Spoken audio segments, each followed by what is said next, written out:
the Shipyards and Titanic.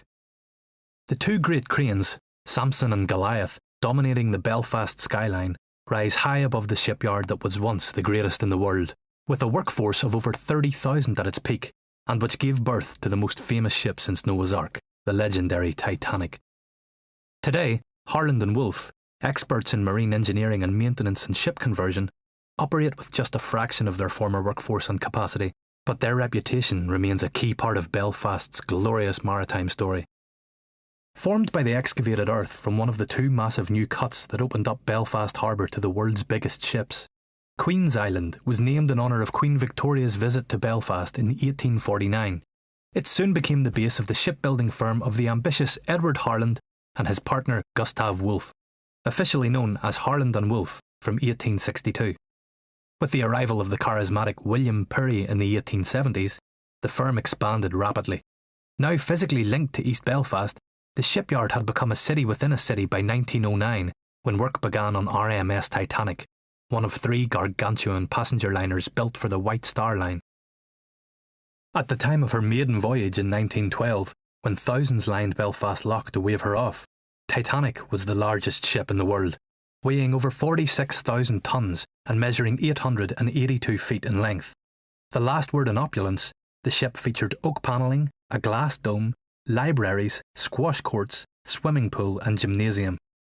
When she sank after hitting an iceberg in the Atlantic on her maiden voyage to New York in April 1912, with the loss of 1,500 lives, the disaster sent shockwaves around the world. Fascination with the ship grew over the decades, with James Cameron's film Titanic becoming one of the most popular of all time. There are still a number of sites within Queen's Island which are intimately associated with Titanic, including the giant slipways from which she was launched.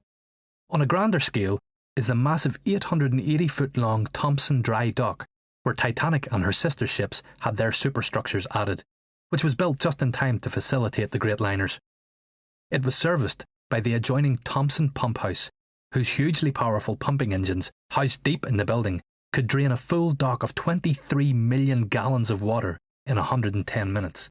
Perhaps most atmospheric of all are the beautiful drawing rooms in the headquarters building where Titanic was designed. Today, the Thompson Pump House has been restored as a visitor centre and forms part of the Northern Ireland Science Park. You can learn all about the pump house and the adjoining dry dock, as well as the inside history of Belfast shipbuilding. You can get a taste of the story from the audio-visual interpretive exhibition, or if you want the full experience, why not take the tour? If you're a bit peckish, you can always enjoy a snack in the cafe here while you're waiting for a guided tour of the pump house. The cafe is open 7 days a week from 10:30 a.m. to 4 p.m, and tours run throughout the day. For up-to-date information on the tours, check with the Belfast Welcome Centre. With the multi-million-pound Titanic Quarter development transforming Queen's Island into a dynamic waterfront community consisting of a series of bars, restaurants, homes and offices, one very special new Titanic attraction will be opening for business in April 2012, coinciding with the maiden voyage of the world's most famous ship. The £100 million Titanic Signature Building, situated by the same slipways from which the Titanic was launched, will be the ultimate Titanic visitor experience.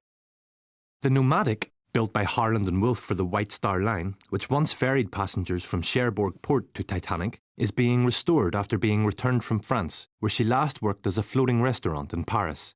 She now sits in Hamilton Dry Dock, just off the Queen's Road on Queen's Island, behind the modern Odyssey complex, marking the boundary of the Titanic Quarter. It's hoped she will be fully restored and ready for visitors by the centenary of Titanic's maiden voyage in April 2012. Today, there are over 300 museums and exhibitions devoted to Titanic around the world.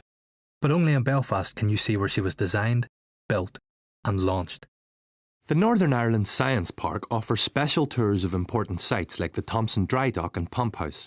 There are also daily Titanic guided walking tours, and the Lagan Boat Company have fascinating boat tours around the shipyard, while you can explore the area yourself with the Belfast Titanic Trail, an interactive multimedia trail. The Ulster Folk and Transport Museum have a unique Titanic exhibition, and, during the Easter period, Belfast City Council presents Titanic Made in Belfast Festival. For a full list of Titanic tours, ask at the Belfast Welcome Centre.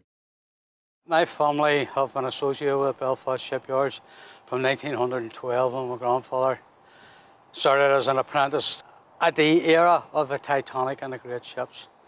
He was followed by his son, who worked in the shipyard till it virtually closed in the 1970s.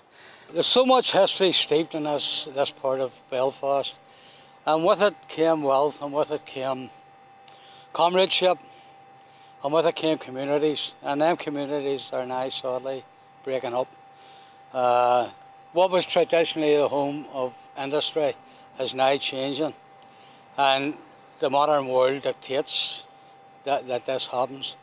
But there's so much history within Horn and Wolves that it's essential that part of this is reserved, and that people know that Horn and Wolves wasn't just about building ships, but about people.